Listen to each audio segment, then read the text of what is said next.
dito po sa mundong ito, there will be more tribulation. Maraming paghihirap, maraming pagsubok, at kung hindi titibay at tatatag ang ating pananampalataya sa Diyos, hindi sa church, hindi sa pastor, hindi sa leader, kundi sa Diyos, napakadali po tayong ma-deceive at napakadali po tayong igupo ng kaaway. Always remember, walang plano ang kaaway kundi wasakin ka. Walang plano ang kaaway kundi saktan ka. Walang plano ang kaaway kundi pagnakawan ka. Always remember that. And we are in spiritual realm. Tayo po ay nandun sa spiritual realm. No po? We are not only here in the physical realm. And many times that tinuruan tayo na tayong mga anak ng Diyos ay nabubuhay sa dalawang realm, spiritual realm and physical realm. No po? But the most important thing for us Christian is the spiritual realm. And God has placed eternity in our hearts. Merong eternity sa ating mga buhay, and we have the assurance that we have it because we believe in the Lord Jesus Christ. Again po, sa napakaraming mga pangyayari na nangyari ng mga nakaraang linggo, no po, ang dami pong mga bashers, ang dami pong nagsasalita ng hindi magaganda, even the Jesus is Lord Church. Napapalitan ang pangalan po ng Jesus is Lord Church. Mga kapatid, we should not touch this name. Or kung meron mang nagsasalita ng mga ganon, let's just understand. They don't know our faith. Hindi nila alam, hindi nila arok ang ating mga pananampalataya. That's why if we are strong in our faith, kahit ano pong sabihin nila, we will not follow them. We will not be deceived because what is important is not this word. What is important is our salvation. What is important is our relationship with the Lord Jesus Christ. Amen po ba? Lord, thank you, Jesus. Thank you, Jesus. Hallelujah.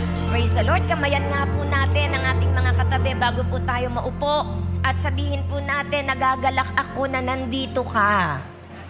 Praise the Lord.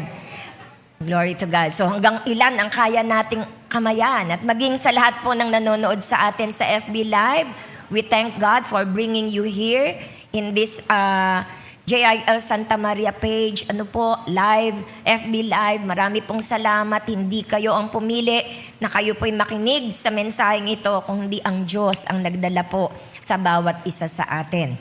Kaya purihin po ang ating Panginoon. I pray in Jesus' mighty name ng ating puso, ang ating isip, ay ituon po natin sa Panginoon. We have 7 days and 6 days ay nakagugol po iyan sa mga bagay na ginagawa natin. More of our time ay nasa ating mga sariling pangangailangan, pamilya, trabaho, pag-aaral. So we focus on that most of our time. But today is the 7th day, at sa Bible po, even God rested on 7th day. So ang 7th day is a holy day unto the Lord. Dahil ang 7th day ay hindi atin. Ang 7th day ay para sa Panginoon. Therefore, kung tayo po ay nandito upang sumamba sa Panginoon, let's give everything to God. Let's give and focus our hearts, our minds to the Lord Jesus Christ. And I believe in my heart, hindi po sasayangin ng Diyos ang pagpunta nyo sa lugar na ito. I believe in my heart, God will meet you at your very specific situations in your life. Amen po ba? Praise the Lord. Palakpakan nga po natin ang ating Panginoon. So, ang mundo po natin, especially the Philippines and the Senate and the JIL people ay gulong-gulo. Sabi nga po sa John 10:10, the thief comes but to kill, to steal, and to destroy. But Jesus Christ came to give us life and have it more abundantly.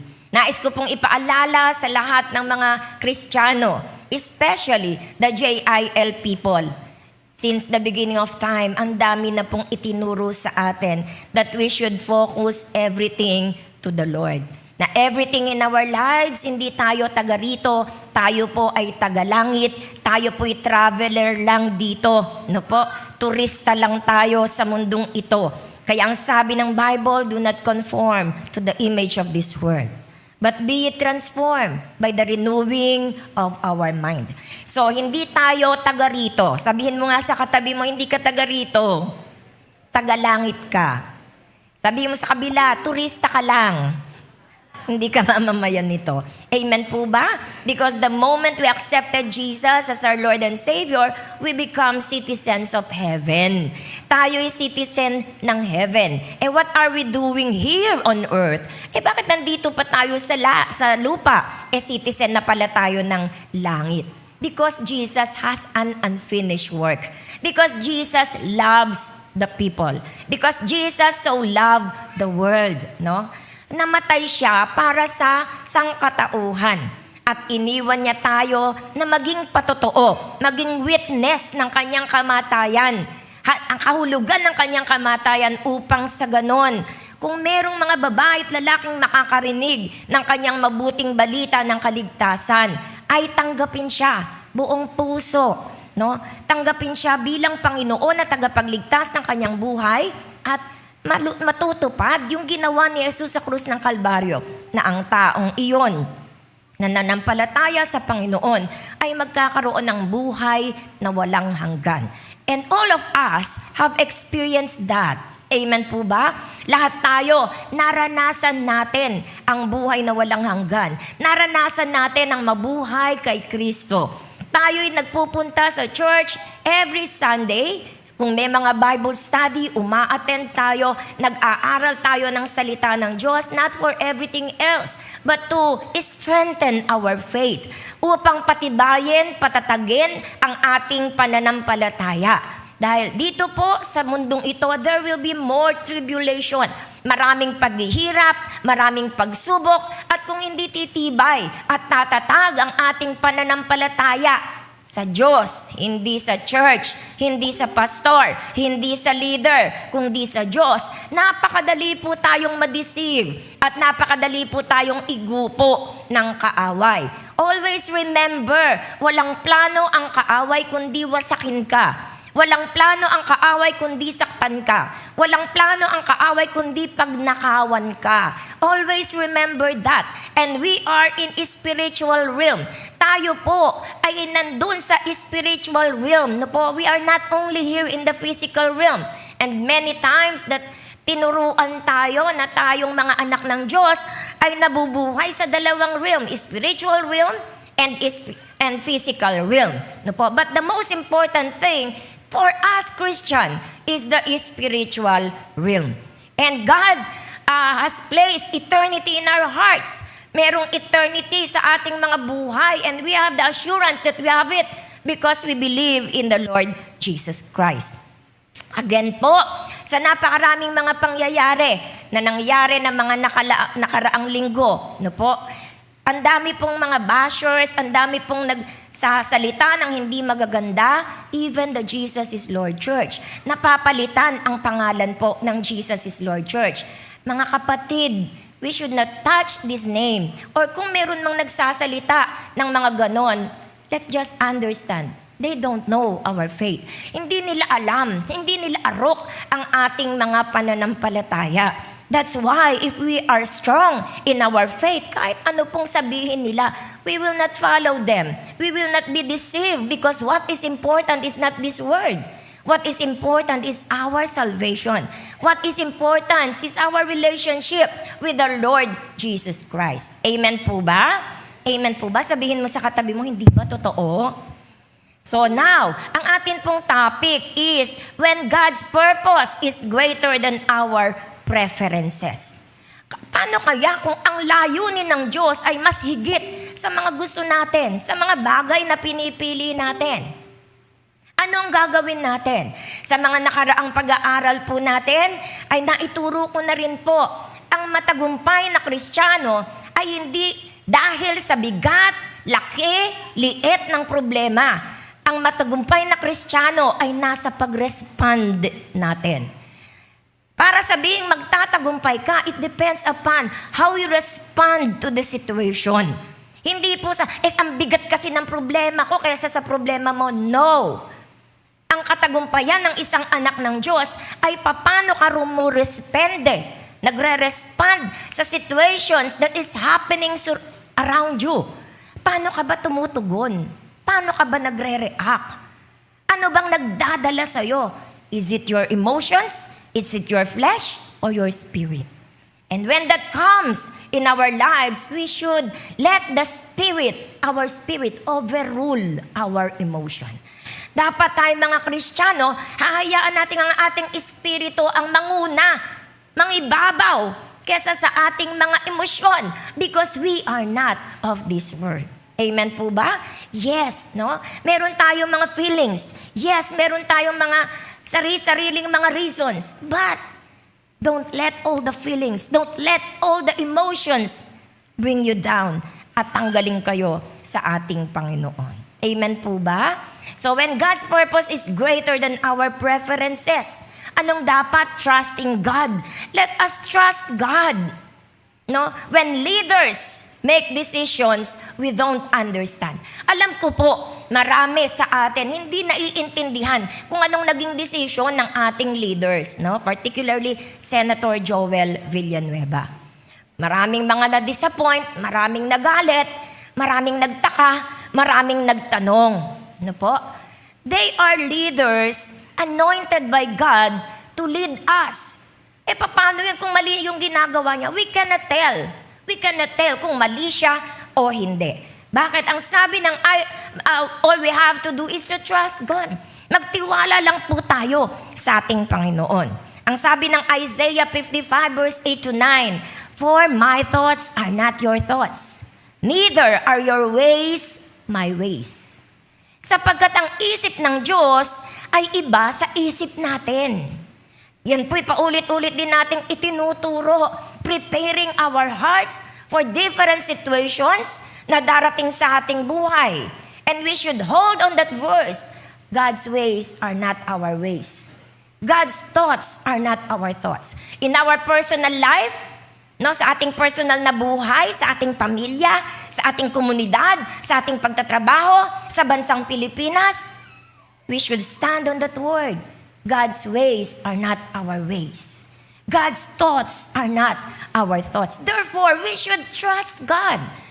When circumstances happen, what are we going to do? Rebel? What are we going to do? Leave God? What are we going to do? Trust God. Magtiwala tayo sa ating Panginoon. Amen po ba? Ano po yung core truth ng pag-aaral na ito? Believers must learn to trust God's sovereignty. God is sovereign. No po? God is sovereign. Even when leaders make decisions that disappoint, confuse, or challenge our expectations. Dami nating nakikita, sinasabi, wala na kaming tiwala sa iyo, ang gara mo, ganito, ganyan, ganyan, na-disappoint kami, na-confuse kami. So ano pong sabi? We must trust God's sovereignty. God is sovereign. Alam din po natin, God knows the past, the present, and the future. No time. God is not bound by any time. God sees everything. Nakikita ng Diyos ang lahat ng bagay. Nakaraan, hinaharap, at ang kasalukuyan. Everything is revealed to God. God is sovereign, no? Ang Diyos ay sovereign. Kaya po, marami pong tao ngayon galit na galit. We cannot blame them, no? Kasi sa isang pangyayari po, sa isang sitwasyon, sabi nga, every person is entitled to their own opinion. Why? Yung opinion niya tama kasi iba yung perspective niya. Iba kasi niya tinatanaw yung sitwasyon eh. Kaya ito yung reason niya. Itong isa naman, tama rin. Kasi iba naman yung pagtanaw niya. So ito yung reason niya. Para nga daw po yung isang elepante. Napakalaki ng elepante. Ikaw nakatayo ka dun sa buntot. Yung isa nakatayo sa gilid. Yung isa nakatayo sa right, sa left, in front, sa back. Pag sinabi sa'yo, please describe kung ano yung nakikita mo. So, i-describe mo kung ano yung nasa harap mo. So, kung ikaw yung nasa front, i-describe mo yung mahaba niyang, ano ba tawag doon? Ilong? Ilong ba yun? I-describe mo. yun ang sasabihin mo kasi yun ang nasa harap mo eh. Kung ikaw ay nasa likod, ang i-describe mo yung buntot. Kung ikaw ay nasa gilid, nasa left, ang i-describe mo yung left, no? Kung ikaw ay nasa right, ang i-describe mo right. Ang tanong ko po, mali ba silang lahat? Tama silang lahat, hindi po ba? Kaya lang, iba-iba kasi yung kinakaharap nila. So tayo po, mga magulang at kapatid, maraming nagagalit, maraming nadidisappoint, maraming nako-confuse. At ewan ko kung saan tayo dito. At higit sa lahat, maraming nasaktan. Pero po, ang tinatanong natin lagi is, sometimes, no, why did he do that? Maraming nagtatanong, bakit niya ba ginawa yun? Bakit ba siya pumili dun sa side na yun? May mga nagsasabi na, binitray ba niya kami? May mga nagtatanong, what will happen now? Ano na bang mangyayari? Alam niyo po, lahat ng pagtatanong na ito ay totoo, real, tunay na nararamdaman ng tao. Hindi natin pwedeng baliwalain, hindi natin pwedeng hindi tingnan. This is their feelings. Ito yung mga damdamin nila because they have emotions. Kasi meron silang emotions. No po? At ayon sa iyong kaalaman, itong kaalaman mo ang nag-feed ng emotions mo. Kung anong nalalaman mo, kung anong naiintindihan mo, yan ang magdadala sa'yo at magtutulak upang ganitong emosyon ang ilabas natin. And that is real. Because we are an emotional being. But, before we judge, no? Bago tayo maghusga sa sino mang tao, kung ano man ang motibo ng sino mang tao, I think we as Christians ay dapat nating tanungin, what is God teaching His church through this situation? All the feelings are valid. Pero as Christians, we must be wise as a serpent. Dapat matalino tayo na katulad ng ahas. So dapat itanong natin, ano bang itinuturo ng Diyos sa ating church? Sa sitwasyon na ito. Tandaan niyo po mga kapatid, every political event is temporary.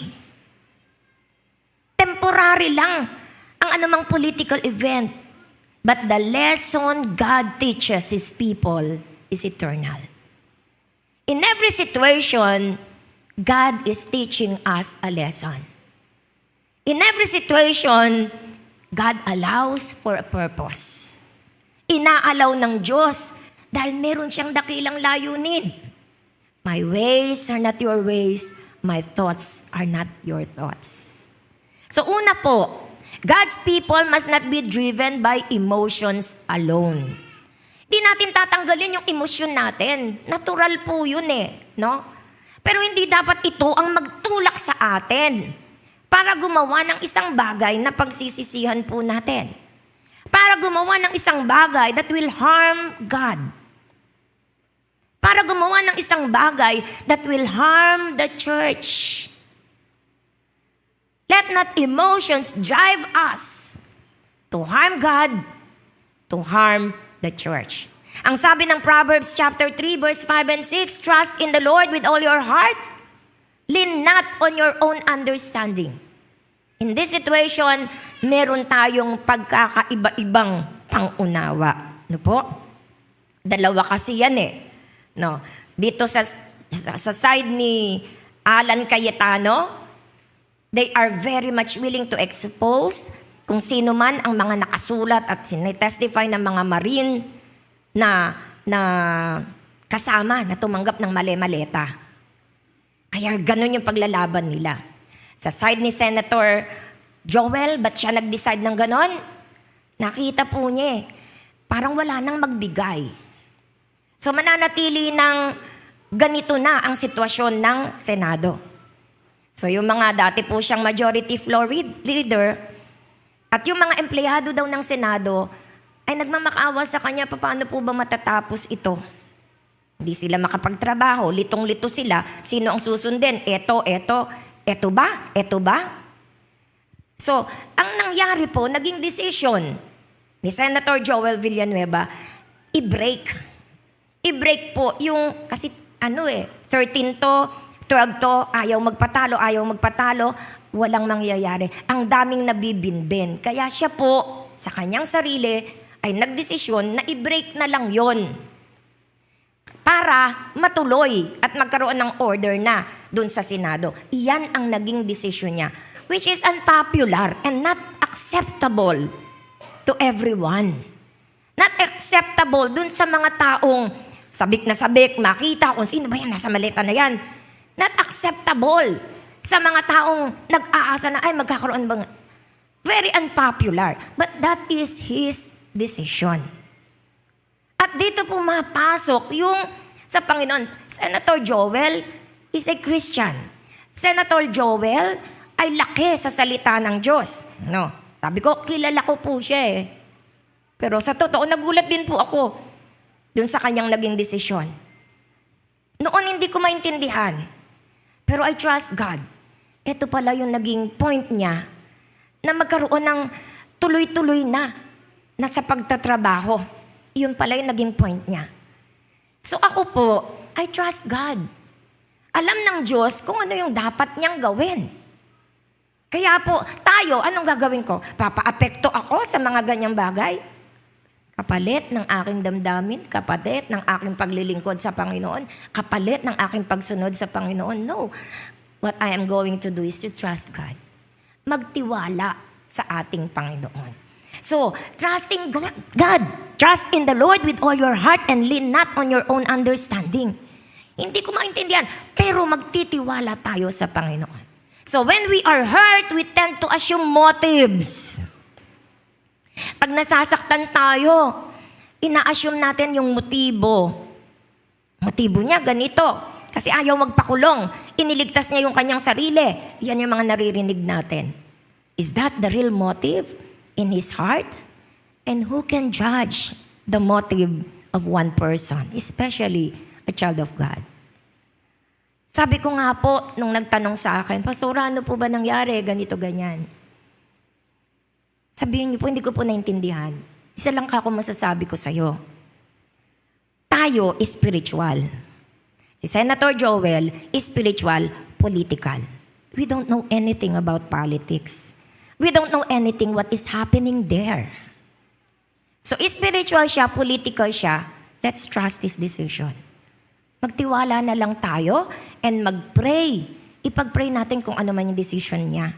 Kasi hindi natin naiintindihan ng kabuuan. Mahirap mag-comment, no? Nang hindi natin naintindihan yung kabuuan. Kaya sabi ko, let us trust his decision. Dahil siya ang mas higit na nakakaalam ng political area. Ako hindi ko alam yung mga ganyan-ganyan. Ano po? So we assume motives when we are hurt. We jump to conclusion. And we speak harsh words. Nagbibitaw tayo ng mga masasakit na salita. We are not of this world, church. Even though we have our emotions, we should have courage to control it, especially in social media. Kailangan sa social media, nakikita pa rin ang pagiging Kristiyano po natin. Do not speak harsh word. Kahit ano pa mangyari. Ako pag sumasagot ako, puro patanong. Walang pagbibintang, walang ganito. Puro patanong. Kasi iniisip ko, Kristiyano ako eh. Pag ako sumabay dito, ang bobo niya. Bobo ka rin. Parang wala na akong pinagkaiba. Bakit ko nasabi yon? Because I am an emotional being. Nasasaktan ako. Kaya nakakapagsalita ako. Kaya kapag nasasaktan tayo, hindi natin napipigilang magsalita ng masasakit na salita. And we always judge quickly. Pag nasaktan tayo, ang bilis nating humusga. Pero ano pong tinuturo ng Scripture? The Scripture teaches us to seek understanding before judgment. Kailangan hanapin natin ang pang-unawa. Unawain nating maigi ang sitwasyon. tingnan nating maigi, not only according to our wisdom, but according to the purpose of God. Bago po tayo naghuhusga. Amen po ba? And the enemy is ang lakas niya ngayon ang lakas ngayon ng power ng kaaway to destroy us. Ang lakas ngayon ng power ng kaaway to destroy our faith, to divide the church. But any division doesn't come from God. Tandaan niyo po yan. Anumang dibisyon, hindi ito kailanman nanggaling sa Diyos. Kaya kung merong nag-iisip to divide us, huwag niyong bigyan ng katagumpayan because that doesn't come from God. So let the people of God not be driven by emotions alone. Hindi lang emosyon. Example, si David, no? Anong ginawa ni Saul kay David? Grabe. Talagang papatayin niya si David. Hindi niya i-spare si David. But God has given David a chance. No, isang pagkakataon, inilagay ng Diyos si David sa isang pagkakataon that David can decide. Na pwede siyang mag-decide na patayin si Saul o spare si Saul. God has given us free will. Binigyan tayo ng Diyos ng malayang kaisipan, malayang pagpapasya. Hindi tayo kinokontrol ng Diyos na parang robot. Ikaw ang magpapasya para sa iyong sarili. And God allowed David in a certain situation na itong tao na to na gustong-gustong patayin siya at determinadong patayin siya, ay inilagay siya ng Diyos sa isang sitwasyon. Pwede ka nang gumante. Pwede mo nang patayin, tulog eh. Tulog, napakahimbing. Pwede ka nang gumante. Pwede mo nang patayin si Saul. Pero David chose na hindi mag-revenge. In-spare niya si Saul. So anong tingin ng mga kawal niya? Bobo naman ni David. Bobo naman ng aming leader. Pagkakataon na nga para makagante. Pagkakataon na nga para patayin tong tao na to na kung ano-anong pinaggagawa sa kanya Bobo naman yung leader natin. Mali naman ang desisyon na yan ni David. Pwede rin nilang sabihin, binigyan na nga siya ng chance ng Lord Di pa niya ginawa. Pero anong ginawa ni David? He spared Saul, no? Why? Kasi may nakikita si David na hindi nakikita ng mga sundalo niya. Hindi niya ginawa yun kay Saul, in-spare niya si Saul, kasi may nakikita si David na hindi nakikita ng iba. May mga pagkakataon na ang emotions natin, hinahayaan nating manguna sa atin to the extent that our faith is affected. Ng ating pananampalataya na aapektuhan. Because of our emotions, because of the feelings na nararamdaman natin in a certain situation. Pero bakit kaya ganun ang ginawa ng leader na yun? Nasa paningin ng lahat, bobo, walang kwenta, pambihira, hindi niya naintindihan. Judgment, judge agad. Why? Kasi may nakita si David na hindi nakikita ng mga tao sa paligid niya. And then you will let your emotions drive you. One of the fruit of the Spirit is self-control. Self-control. Lagi ko rin pong in-example, kapag ikaw ay nasa tuktok ng building, mas malawak ang nakikita mo. Mas marami kang nakikita. Lalo na ngayon, high-tech ang ating mga cellphone, no? Cellphone natin, pag iginanyan mo, zoom mo, kahit napakalayo, lumalaki. Nakikita mo kung anong ginagawa nila. Pag ikaw'y nasa tuktok, ang dami ng nakikita mo. At kaya mo makita yung buong pangyayari. Pero pag ikaw ay nasa ibaba, limited lang ang nakikita mo. And then your emotions drive you because of the little things na nakita mo sa ibaba, hindi mo nakita kung ano yung kabuuan sa taas. At nanalo na yung kaaway sa atin, no? Nanalo na yung kaaway sa atin. Kaya let God's people not be driven by emotions alone. God's wisdom is often different from public opinion. Yan po, aral na aral din po tayo dyan. Na ang katalinuhan ng Diyos, laging iba. Laging kakaiba. Laging hindi nakaayon.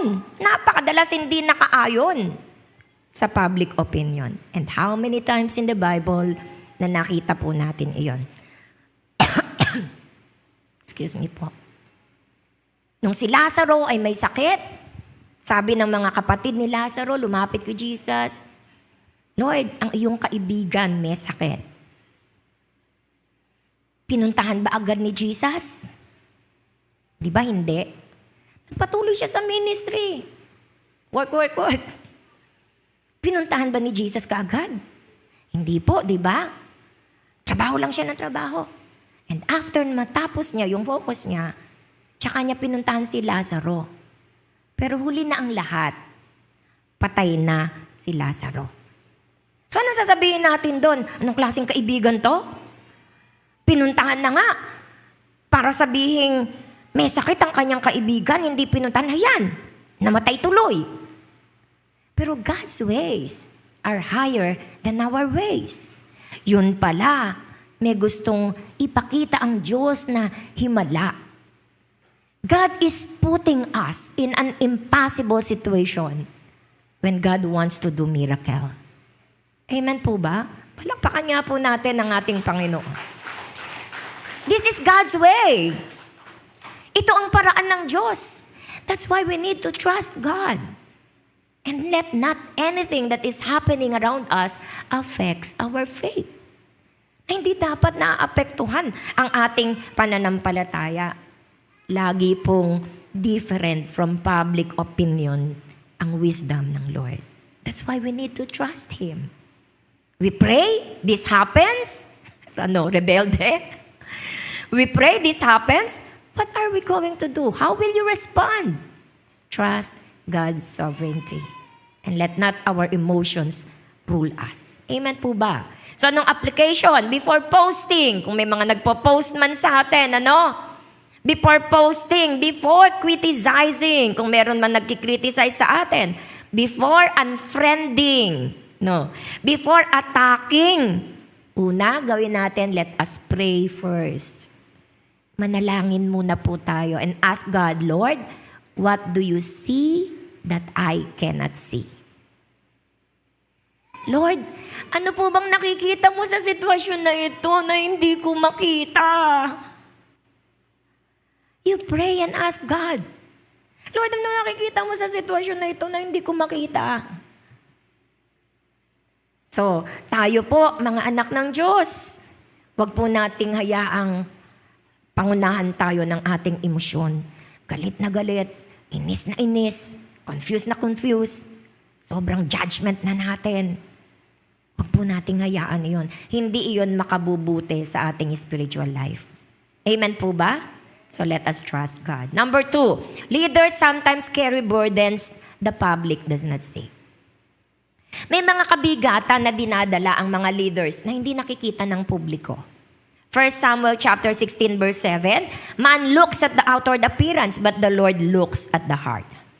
Ang tao kasi, nakatingin lang sa panglabas, pero hindi nila nakikita ang loob. Only God knows the heart. Tanging ang Diyos lamang po ang nakakaalam ng puso. Alam ng Diyos kung anong puso ni Senator Joel. That's between Him and God. But as for us Christian, we should trust the Lord. We should pray and we should trust the sovereignty of God. And do not let anything affect our faith. Amen po ba? So ang sabi pong ganun, public sees decision. Ang nakita ng publiko yung desisyon. But God sees the motives. Pero ang tinitingnan ng Panginoon ang motibo. Many Christians are deceived by outward appearance. Many Christians are deceived by what they hear outwardly. Kaya po sinasabi ko, be wise as a serpent. Learn to read between lines. Upang hindi tayo nadideceive ng sinumang tao. May mga tao napakagaling makipag-communicate. May mga tao napakagaling mag-explain. Pero hindi tayo dapat tumingin doon. God sees the heart. God sees the motives of the heart. Kaya wag nating tingnan yung mga bagay na ganon so that we cannot be deceived. Ito po ang payo ko lang sa ating lahat. To finish the race. Kapag mayroon na pong mga situation na nahaharap tayo, ang una niyong kukumustahin, ang inyong relationship with the Lord, ang inyong spirituality. No? Certain situations happen, what about my spirituality? Kumusta ang aking spirituality? Kumusta ang light of Jesus na nasa sa akin? Kumusta ang pagiging asin ko ng sanlibutan? And then let us look at eternity. And then weigh, what is most important to me? The things of this world or my eternal life in the future? Anong mahalaga sa akin? Ito bang mga bagay sa sanlibutan? To show that I am intelligent, powerful, or ang eternity. So bago po tayo I think we should do that. Ako po personally, ganyan po akong mag-isip. Pag nalalagay na po ako sa isang certain situation that I don't know what to do. Lagi pong iniisip ko, what shall it profit a man if he gains the whole world but loses his own soul? My soul is more important than anything in this world. I have to be firm in my faith. Kailangan ko maging matatag sa aking pananampalataya. I must not be moved by what I see. I must not be moved by what I hear. I must not be moved by what I feel. I must be moved only by what I believe. That's why. That's how I fight the battle. When I am confused, when I have questions, when I have problems, when certain situation ay nangyayari ng hindi ko gusto, I strengthen my faith with the Word of God. Doon ko binabaling ko ng ganon. No po? Actually, sa mga Sunday services, sa mga bashers, no? Naghihikayat sila, mga JIL, nandiyan pa ba kayo? Umalis na kayo, hindi ako sumasagot doon. Because in my heart, if you truly love the Lord, you will not let that thing happens para umalis ka sa JIL. Ang tanong ko po, ang itinuturo po ba sa JIL ay hindi tama? Meron ba kayo naririnig na itinuturo na inilalayo kayo sa Diyos? Wala, di po ba? Pinatitibay, pinatatatag kayo sa Panginoon. Kaya ako po, kahapon, nagpe-pray ako sa Lord. Sabi ko sa Panginoon, Lord, ikaw na po ang bahala. Kung madadala sila ng mga ganitong bagay, this is not mine. This is not JIL. This is yours. Sabi ko nga mga po, kung matira, matatag. And I'm not expecting na ganito po karami yung dadalo ngayon. Pero purihin ng Diyos, nandito kayo. Palakpakan nga po natin ng Panginoon. Ibig sabihin, anything happens, kahit anong nakikita niyong pagbabash, you will continue in your faith. And that is what God wants us to do. You are matured. Matured Christians ka. You know where to stand. We know what to do. At umepekto sa atin yung mga inaral natin ng mga nakaraang panahon. Kaya alam niyo po ba, my heart is ready for what will be going to happen. Handa po, inihanda ko ang aking puso, inihanda ko ang aking isipan, kung ano man ang mangyayari. Sabi ko, kung merong aalis, I prepare my heart. I must not be affected because this is not mine. Because this is yours, Lord. Ikaw na po ang bahala. Kaya po, I thank God. Sabi ko, uy, pagdating ko dito, ang konti ng upuan. Sabi ko, Lord, bahala ka na po. And then maya-maya, dumami na. Thank you, Lord. I thank God. Pwede bang pakicongratulate mo yung katabi mo? At sabi mo, ikaw na. Praise the Lord. So, purihin ng Diyos. Huwag nating iwanan ang church na ipinagkatiwala ng Diyos sa atin. Amen po ba? Praise the Lord. Glory to God. Praise the Lord. Kaya ang sabi ng 1 Samuel 16 verse 7, man looks at the outward appearance, but the Lord looks at the heart. Public sees decisions, God sees motives. Public sees votes, God sees the heart. So iba, di po ba? We may disagree with the decision. Pwede tayong hindi naka-agree dun sa decision na yon. We may even believe another decision would be better. Maring hindi tayo nag-agree sa desisyon na ginawa ni Senator Joel. Maaring yung iba ay naniniwalang parang mas maganda yatang nanatili na lang siya. Pero ang sabi pong ganun, but God, only God, fully knows the motives behind every choice. Pero wala tayong magagawa doon. Anong magagawa natin? Wala tayong magagawa doon. Just trust in the Lord. Because ang Diyos lang ang nakakaalam ng motibo behind the choice. Amen po ba? So leaders sometimes carry burdens the public does not see.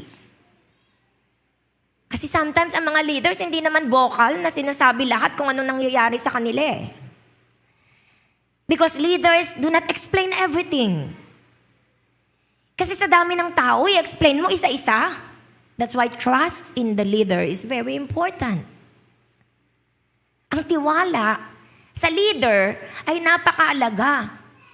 Because not everyone ay pwedeng kausapin at explain. Alam mo, kaya ganito yung ginawa ko kasi ganito ganyan. Alam mo, kasi ganito ganyan. If you trust the leader, kahit hindi i-explain, you should trust the Lord. Tandaan niyo po ha, ang Diyos ang naglalagay, ang Diyos ang nagtatanggal. Amen po ba? So wala tayong power dyan. Ang Diyos ang naglalagay, ang Diyos ang nagtatanggal. So we must trust the leader. Si Saul, wala nang anointing si Saul.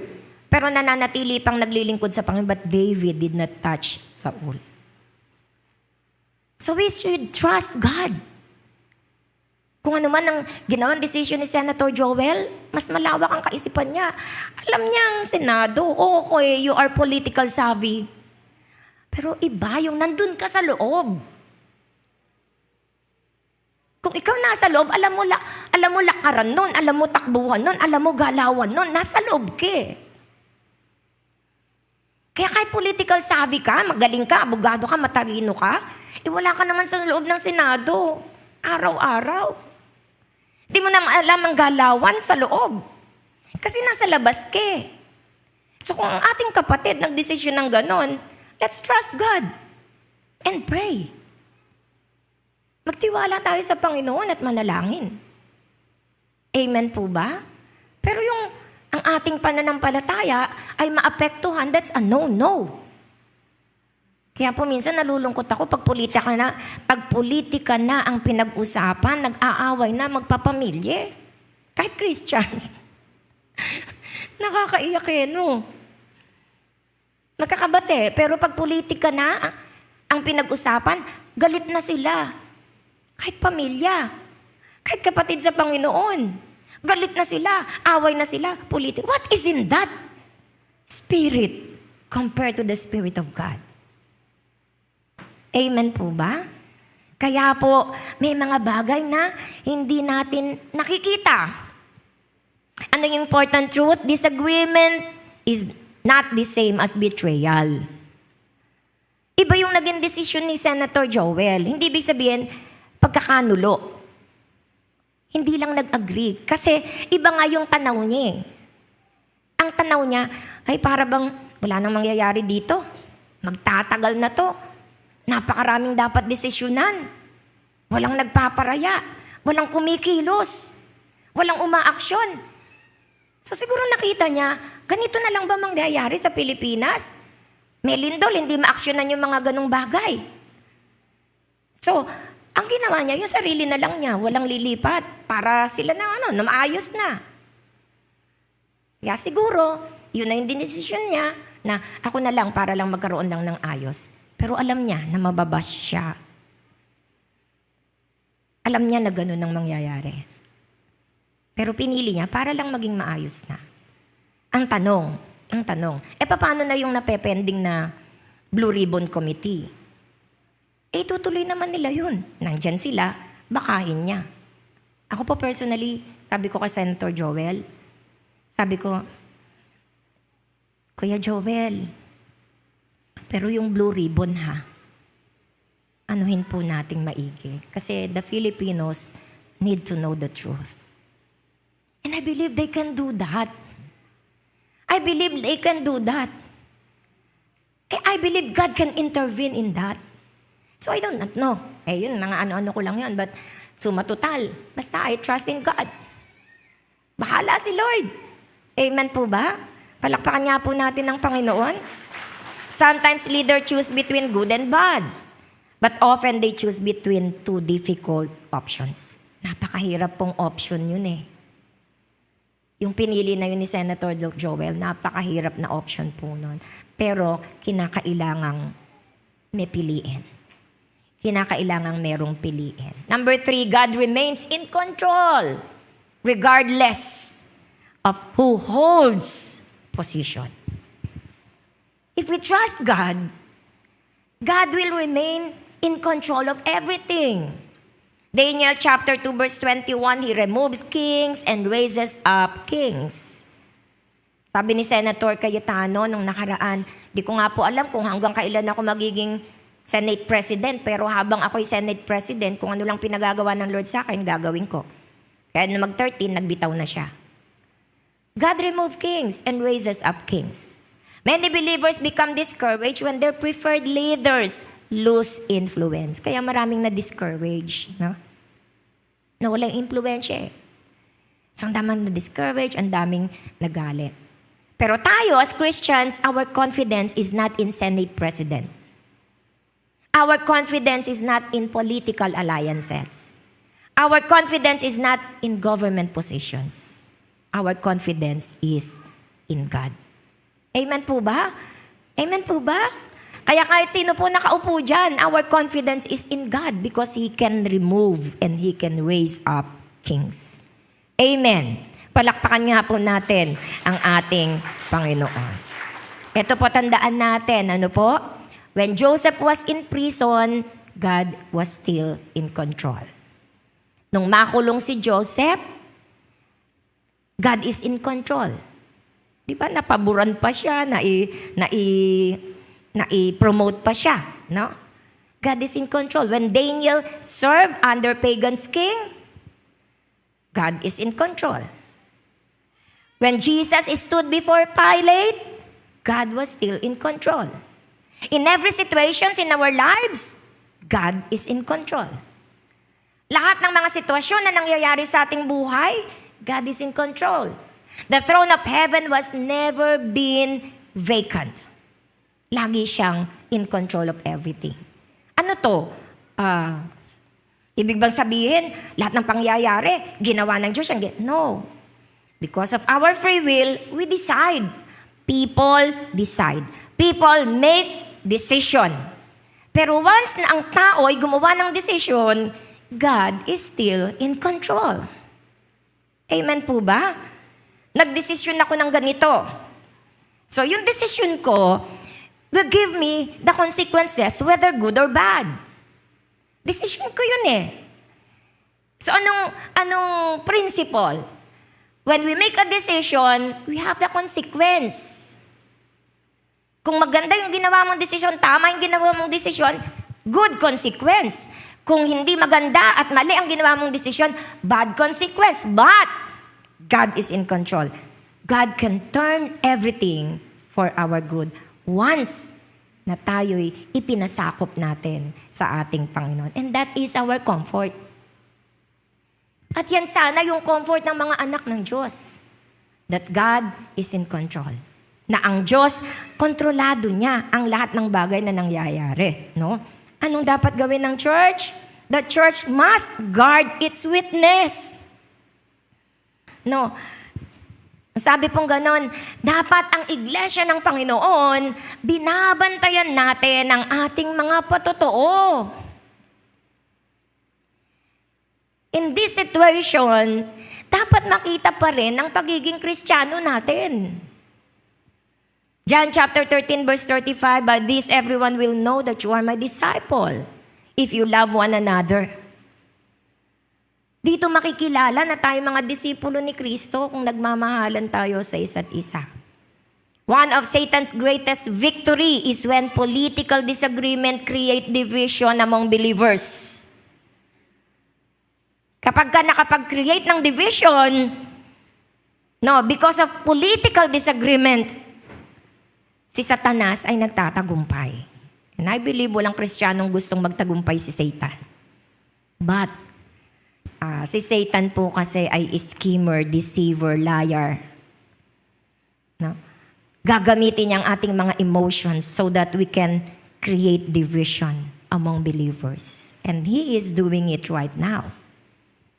Kaya pong sabi, some Christians are attacking fellow Christians. Ito po masakit no? Kristiyano, inaatake ang kapwa Kristiyano. Sabi ko nga sana po kung tayo mga Kristiyano, huwag tayong sumama, gaano man ka-emotionally nagalit tayo, huwag tayong sumama na atakihin natin ang ating kapwa Kristiyano. Tumahimik na lang tayo, sarilinin na lang natin to. Alam nyo, nasaktan po ako one time si Cayetano, nakaluhod. Yung nga pinagtataka ko, bawal ba nang magsalita ng salita ng Diyos sa Senate, ganito, ganyan? Bawal bang simulan ng lahat ng bagay sa salita ng Diyos? Naintindihan ko kung hindi ka Christian, i-comment mo yun, i-criticize mo yun because you do not understand. But, if you are Christian, it hurts to see, it hurts to hear, na ikaw Kristiyano, tapos yung ginagawa ng isang tao, sabihin mo nagpapanggap, hindi totoo plastic, but he prayed. Kahit sabihin mong peke, pero nananalangin. Kahit sabihin mo ibang motibo, pero salita ng Diyos. Tapos magjo-join ka in criticizing him. Nakita niyo po ba yung nakaluhod si Cayetano, merong sungay? And then some Christians comment on that. It hurts. Ang sakit. Kasi kapwa mo Kristiyano, buti nga siya matapang Kahit sa Senado, kahit sa buong madla, ipinaglalaban ang salita ng Diyos. And you are Christians na isa ka sa babatikos dito. Sasabing demonyo, diablo. It hurts. Masakit po. Sana tahimik na lang tayo pag ganon. Kasi kapwa Kristiyano po natin yun We must guard our witness. Tingnan nyo, yung JIL. Sorry JIL, goodbye. And that capitalizes the enemy. Ikaw, kinapitalize ka ng kaaway para mahikayat pa yung iba na umalis ka sa JIL. And what is JIL? JIL is used by God na napakaraming tao, wasak ang buhay na ayos. Maraming tao na bago ang buhay, nagkaroon ng kapayapaan, pinagpala ng Diyos, tumanggap ng himala. That is JIL. Yan ang ginamit ng Diyos. And then, tayo, pagagamit sa kaaway para manghikayat pa ng iba. May mga JIL, nandiyan pa ba kayo? Ba't nandiyan pa kayo? Umalis na kayo dyan. Do you think this is the work of God? Or the work of the enemy? And because of our emotions, dahil sa ating emotions, we let the enemy capitalize our emotion to destroy His church. Hindi po si Senator Joel, si Brother Eddie sinisira natin. Ang Diyos. Alam niyo, one time nagkaroon ng division sa JIL. May mga nagrebelde sa JIL. Mga magagaling na leaders. Umalis sa JIL. Ano po? Nagsulat-sulat pa sila ng petisyon against Brother Eddie. Nangalap ng mga pipirma. Ginawa rin po sa akin yan eh. Nangalap ng mga pipirma. Nagpipetisyon, ibalik ko yung leader. And then nung umalis po sila sa JIL, naiwan. Sabi, dahil mga kaibigan ko po yun eh. Yung pong mga umalis na yon, nung nasa Manila ako, mga kasamahan ko po sila. Sa boarding house namin nagtatambay. Kasi kaibigan ko. Kaya nung umalis sila, hinikayat nila ako. Sabi nila sa akin, Sister Kay, sumama ka na sa amin. Ganito, ganyan. Sabi ko, bakit nyo ginagawa yan? Galit sila kay Brother Eddie. Sabi ko, no. Lahat kayo aalis. Lahat gusto nila, lahat na magagaling umalis. Sabi ko, no, I will not go with you. Hindi si Brother Eddie dinidestroy nyo. Ang dinidestroy nyo, ang gawain ng Diyos. And I will never be a part of that. Hindi ako pwedeng maging kasama dyan. Ayoko, matakot kayo. Because kala natin ang church is the person. Yung tao, hindi po. Ang church is the body of Christ, katawan ni Kristo. And the head of the church is Jesus Christ. So if you will destroy the church, you are destroying not the person, not the pastor, not the leader. You are destroying the work of God. And I should not want to become part of that. Kaya hindi po ako sumama. Ayoko. Mga bulok na mangyayari sa JIL. That's the heart of the rebellious. Ano na mangyayari sa JIL? Walang puro bulok na natira sa JIL. What happens to JIL? Ano nangyari? Lumago pa po. Dumami pa po. At nagmultiply. At lumitaw pa ang ibang mas magagaling na leader kesa sa kanila. Why? Dahil ang church ng JIL, sinasabi nga ni Brad, hindi akin to. This is born in the heart of God, which I believe. Dahil kahit anong wasak ang gawin sa JIL, hindi po talaga nawawasak. Lalo pa pong pinalalago ng Diyos. Amen po ba? Parang nagkakaroon ng pruning. Alam niyo yung kangkong, talbos ng kamote? Lalong dumadami pag may tinatanggal. Amen po ba? Ang JIL, lalong dumadami kapag may tinatanggal.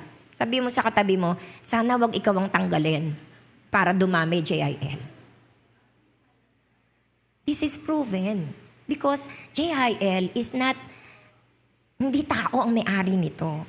Ang Diyos. Amen po ba? Kaya wag nating idamay ang gawain ng Panginoon. Amen po ba? Because we are Christians. We must guard our witness. One of the greatest enemy ng kaaway, po, to destroy and to divide. Anyone who has this heart to destroy, to divide the church, I will tell you, leave them. Because they are not of God. They are enemies of God. Amen po ba? Palakpakan po natin ang ating Panginoon. Glory to God. Kaya ang sabi pong ganon, some Christians are attacking fellow Christians. Some are attacking pastors. Some are attacking church members. Some are attacking leaders. The church must never become more political, but biblical. Dapat hindi maging politiko ang church. Ano po? Our highest identity is not pro-government.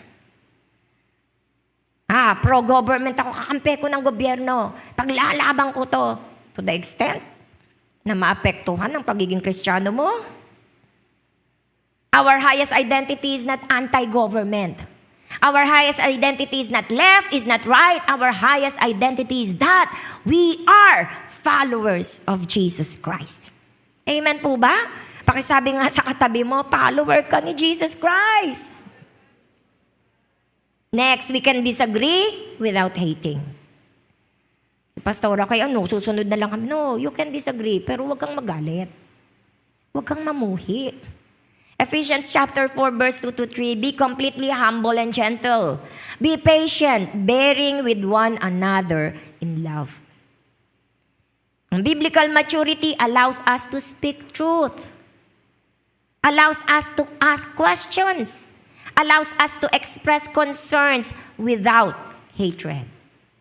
So kung talagang matured tayo, pwede tayo magsalita ng katotohanan pero walang hatred. Pwede tayo magtanong pero walang hatred. Pwede nating express yung concern natin pero walang hatred. Jesus disagreed with people without destroying them. Kahit si Jesus hindi niya gusto yung ibang mga tao pero hindi niya dinestroy. The fruit of the Spirit includes gentleness, our theme for this month. Patience, may pagtsatsaga. Self-control, kaya nating kontrolin ang ating mga emotions, ang ating mga sarili. Not rage, hindi nagwawala, hindi nagagalit. Not insult, hindi nang iinsulto. Not public humiliation, hindi nang hihiya. Amen po ba? Christians, hayaan po natin na sa mga ganitong pagkakataon, kahit nagdi-disagree tayo, huwag nating pabayaang mapuno ng galit, ng pagkamuhi ang ating mga buhay. Number 6, pray for leaders. Don't curse them. 1 Timothy chapter 2 verse 1 to 2, I urge then, first of all, that petition, prayers, intercessions, and thanksgiving be made for all people, for kings and all those in authority. Criticize ka ng criticize Judge ka ng judge Pinag-pray mo ba? Pray for leaders. Lahat ng chismis, ichinismis mo Pero hindi mo naman pinagpe-pray. Because you are settled in your heart and in your mind that yung leader na yan, ganyan yan. Yan na yan. Because of everything that you hear. Yun na yung nagpatibay sa puso mo. Yan, ganyan yan. Kaya hindi mo na naipagpe-pray. All you have to do is to judge. All you have to do is to criticize. But God is commanding us to pray for our leaders. The Bible never commands us to bash leaders. The Bible commands us to pray for them. Amen po ba? Sabihin mo sa katabi mo, huwag kang sumali sa mga bashers. You pray for them. Pray for leaders. Do not curse them. Pray. Anong pagpe-pray natin? Wisdom. Bigyan sila ng wisdom. Courage. Integrity. Protection from corruption. Fear of God. Whether we agree with them or not. Kahit na tayo agree sa Kanya, hindi agree sa Kanya, we must pray for them. Amen po ba? So ngayong araw po na ito, sa mga nakikinig sa FB Live, at sa bawat isa po sa atin, I know some of us are very disappointed.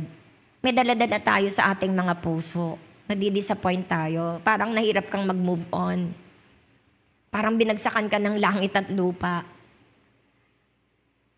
So you are so disappointed. You are so confused. Di mo alam sino ba totoo, alin ba tama. Confused na confused ka. Or galit na galit ka.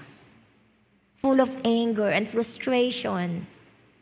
Or natatakot ka na kung ano mangyayari sa ating bansa. All of these emotions. Nararanasan ng buong Pilipinas, Kristiyano man o hindi. Itong damdamin ng mga Pilipino sa panahong ito. What are we going to do? Anong gagawin natin? Help ourselves. Bring everything to Jesus. Dalhin natin ito sa Panginoon. At huwag nating hayaan yung political disappointment natin ay maging spiritual bitterness. Guard yourself. Help yourself. Dahil na-disappoint tayo politically, yung spirit mo nagiging bitter na, wag. Psalms 62 verse 8, trust in Him at all times. At all times, trust in God. Sa lahat ng panahon, magtiwala tayo sa Panginoon. Ibuhos natin sa Kanya ang nilalaman ng ating puso. Dahil sa Diyos lang tayo pwedeng tumakbo. Conclusion, the question is not, can we trust every leader? Pastora kayo, pwede pa bang magtiwala sa bawat leader? Kaya ko pa lang kayang magtiwala sa bawat leader? This is not the question. The better question is, can we trust God when leaders disappoint us? Ito yung tamang tanong. Kaya pa ba nating magtiwala sa Diyos kung na-disappoint tayo sa leaders? Hindi yung, pwede pa ba ako magtiwala sa bawat leader? Ang tanong, kaya ko pa bang magtiwala sa Diyos? Sa bawat leader? And the answer is, yes. Because God's plan cannot be stopped. Let us trust in God. Hindi kayang pigilan ang plano ng Diyos. God's purpose cannot be defeated. Hindi kayang talunin ang layunin ng Panginoon. God's kingdom cannot be shaken.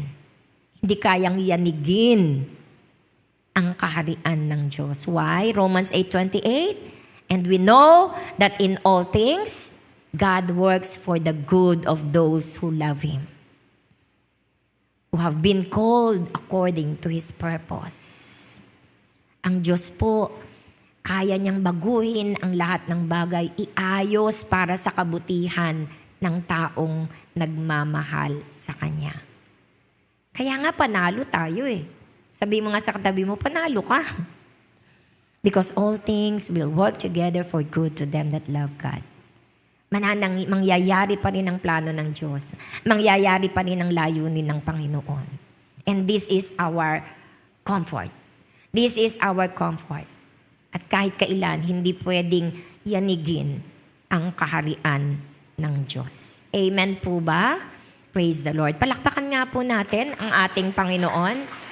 I pray na paglabas po natin sa lugar na ito, our emotions is laid down before God. Our questions is laid down before God. At ang matitira na lang sana sa ating puso, sa ating isipan, ay pagtitiwala sa Diyos. Nagagawin ng Diyos na maayos ang lahat ng bagay. Guard your heart. Guard your spirit. Guard your relationship with our Lord Jesus Christ. Amen po ba? Praise the Lord. Kung di nyo kaya yung mga nakbabasa nyo, mga basher-basher, wag na kayong mag-social media muna. Ano po? Punuin natin ang ating puso ng pagtitiwala sa ating Panginoon because God is in control. Amen. Praise the Lord. Tumayo po tayong lahat at ibigay po natin sa Panginoon. Maintain light. Maintain the light of God. Maintain the salt. You are the salt. You are the light. Maintain it. Yun ang i-focus natin, ma-maintain natin. Na hindi tayo maggamit ng kaaway pa to destroy our co-Christians. And the worst thing is to destroy the church. Amen po ba? Praise the Lord. Sige po, tayo po ay umawit sa ating Panginoon. Lahat ng kabigatan, lahat ng tanong, lahat ng takot, lahat ng confusions. Sa sitwasyong ito, baka nag-aaway na, nadi-divide na ang ating mga family with different opinions. Baka may mga nag-iisip na rin na ma-divide, umalis sa church because of different opinions. Please think 100 times. Think 100 times. Hallelujah. Umawit po tayo sa Panginoon. I place my hope in Christ alone. I place my trust in Christ alone. I bow down my knees in Christ alone. I surrender all.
Lord, isinusuko po namin sa inyo ang lahat ng katanungan sa aming mga puso't isipan. Lahat ng confusion, lahat ng anger, hatred, bitterness. Lahat, Panginoon, na nararamdaman po namin sa sitwasyong ito ng aming bansa. Lord, we surrender. May mga hindi nakakaintindi sa mga nangyari. Maraming kaming tanong, marami kaming questions, Lord. Maraming hindi naiintindihan. Pero Panginoon, isa lamang po ang tinatayuan namin. Sino man ang nandyan, anumang posisyon meron sila, Ikaw pa rin naman, O Diyos, ang may control ng lahat ng bagay. We entrust them all to you, Lord. Let your perfect will be done. Alam namin na hindi mapipigilan ng iyong layunin, ng iyong plano. You will just teach your people, teach the Filipino people. Panginoon, ang dalangin po namin, let your mercy be upon us. Deliver the Philippines from corruption. Set the Philippines free. Let the truth prevail. Lord, we pray, take full control of everything that is happening in the Philippines. Huwag mong alisin ang iyong kamay. Patuloy mong hawakan ang bansang Pilipinas. Patuloy mong hawakan ang mga senador. Maging ang aming Pangulo. Maging lahat ng mga namumuno, kabinete. Patuloy mong hawakan, Panginoon. Mahabag ka po sa bansang ito. We know that you have planned, beautiful plan for this nation. Let your perfect plan be done in our nation. Lord, we humble ourselves before you. We cry out to you, Lord. So many Christians pray for our nation, oh God.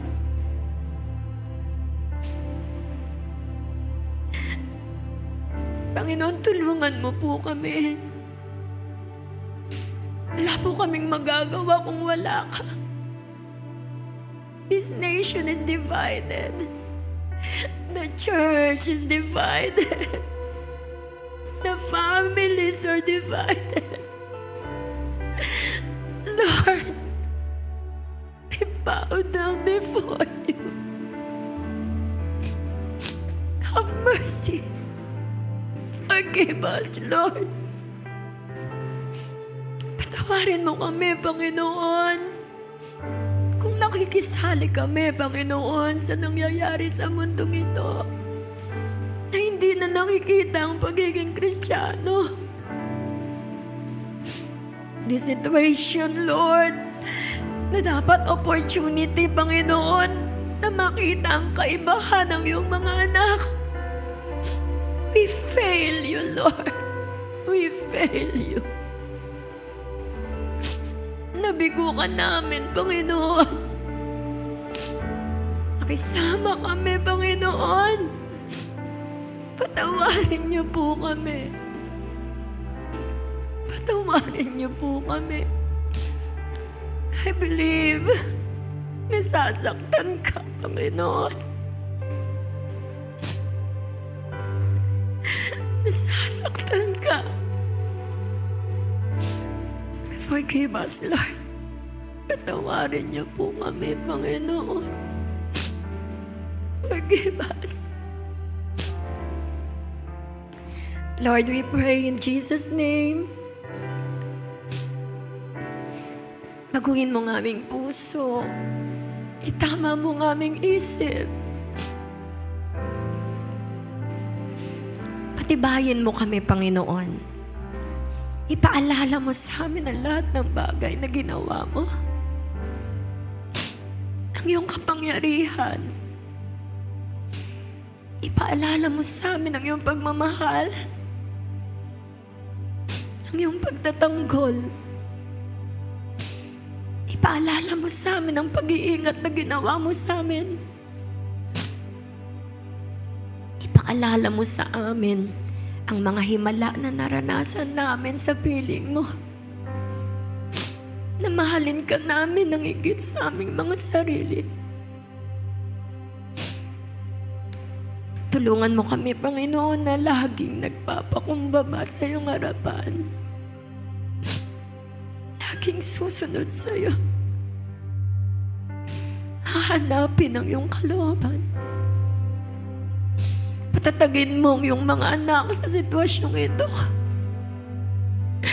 Patatagin mo ang iyong iglesia.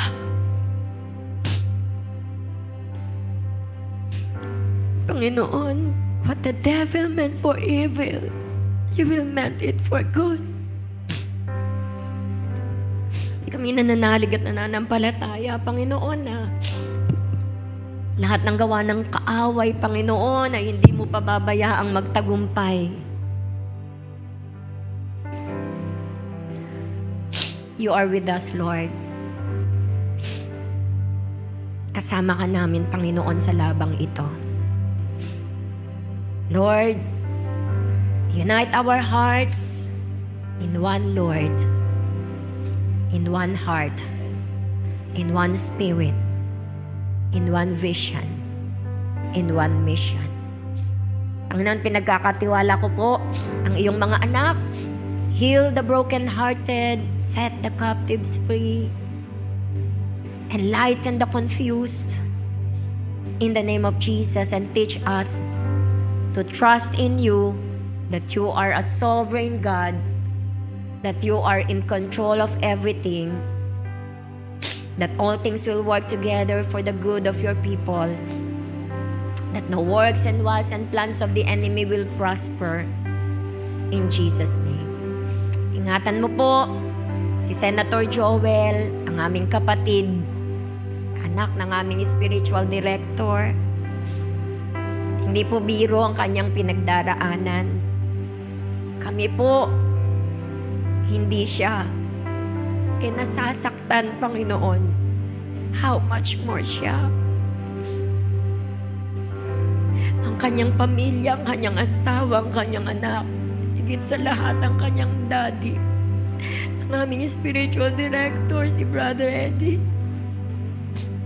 Ang sakit, Panginoon, ang nangyayari sa anak ay doble na nararamdaman ng magulang. Ingatan mo po sila. Pataybayin, patatagin, i-comfort. At hayaan niyong malagpasan nila ito, Panginoon, nang may katagumpayan. Hayaan niyong humawak sila sa iyo. At kami nananalig at nananampalatayang you have a purpose for everything, O God. May dahilan ng lahat ng bagay. Meron kang nais gawin. Kaya, Panginoon, nananalig kami at nananampalataya, nakatagumpayan ang inilalaan mo sa pangyayaring ito. Ingatan mo rin po ang Jesus is Lord Church. Sinamahan mo ang church na ito. Ginabayan mo. Sumusunod ang church na ito kung anong ipagawa mo, full of faith, Lord. Huwag mong pabayaang mawasak ng kaaway. Purify this church, O God. You are coming very, very soon. Nais ni Kuya Ed, Panginoon, the JIL members will be within the rapture of the church. Kaya, Panginoon, we pray, purify us. Purify this church. Purify each one of us, O God, until we become the image of Jesus Christ. Lord, ang dalangin ko po, maging aral ito sa amin, maging hamon ito sa amin, upang kami tumibay, tumatag sa aming pagsunod at pananampalataya sa iyo. Nawa, O Diyos, malagpasan namin ang apoy na ito, and every one of us will come forth as gold. Lalagpas kami, Panginoon, sa sitwasyong ito, nagniningning, kumikinang, wala nang dungis, walang dross, O God, sapagkat pinadaan mo kami sa apoy. Lord, we pray sa mga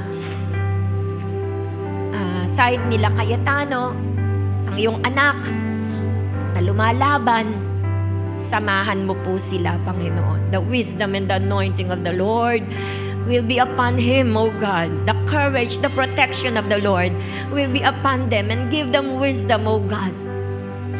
Bigyan mo sila ng kaalaman, Panginoon, katalinuhan.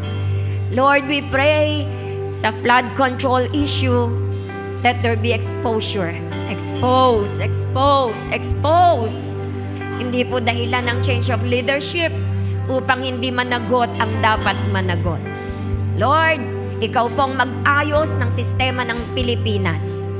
Pinagkakatiwala po namin sa iyo ang lahat ng ito. For all the bashers, for all the trolls, we pray for them, O God. Let there be spirit of conviction, truthfulness, O God, and let your mercy be upon them. Ang iyong habag ay dumaloy sa kanila. Makilala ka nila sa isang malalim personal at bibliyang paraan. You love them, Lord. Kung paanong minahal mo kami, minamahal mo rin po sila. Kung paanong may dakila kang plano sa aming buhay, meron ka ring dakilang plano sa kanilang buhay. Everyone, oh God, na yung nilalang, you have a special plan for our lives. Lord, allow them sa mga opportunity, open opportunities for them to know you in a personal and biblical way, O God. Panginoon, marami pong salamat, O Diyos. Sa iyo, ipinagkakatawala namin ang bansang Pilipinas. Sa amin, thank you for the peace. Thank you for the joy of your salvation. Marami pong salamat sa kaligtasan. And Lord, I pray for all your people here, O God. Lord, hindi ko po alam kung anong kanilang pangangailangan sa oras na ito, pero sinabi mo po, seek first the kingdom of God and His righteousness, and all these things shall be added unto you. Lord, ipagkaloob mo po lahat ng pangangailangan ng iyong mga anak. Kung merong sakit at karamdaman, Lord, bigyan mo po ng kagalingan. Show yourself as their healer, O God. Ipakita mo sa kanila na ikaw ang kanilang manggagamot. Kung merong pangangailangan, pagpalain mo po sila. Ipakita mo po sa kanila na ikaw ang kanilang provider. Kung meron silang laban, panaluhin mo po sila. Ipakita mo po sa kanila that you are our Jehovah Nissi, our banner. Panginoon, marami pong salamat sa buhay ng aking mga kapatid. Ang buong linggong ito, itinatalaga na po namin sa iyong mga kamay. Be with us. Walang anumang mangyayari sa amin na hindi mo pahihintulutan.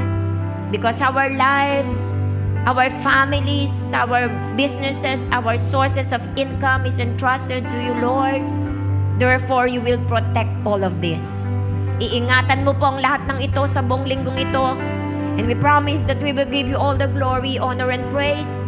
Gawin mo sa amin ang nais mong gawin, Panginoon. You are free to move in our lives. You are free to move in our family. You are free to move in our finances, in our sources. You are free to move in our body. We dedicate everything to you, O God. In Jesus' mighty name we pray. Amen and amen. Praise the Lord. Palakpakan po natin ang Panginoon. Pwede mo ba tumayo tayo? I want you to give praise, give glory, give all the highest glory and adoration and thanksgiving reverence to our God one. Ibigay natin ang lahat ng papuri sa Diyos. Hallelujah! Come on, just sing.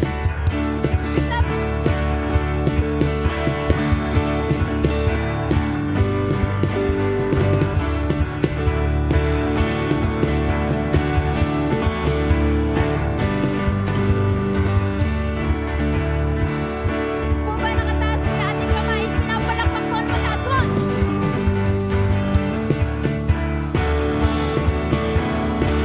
Sabay-sabay tayo maawit. Isa pa ba?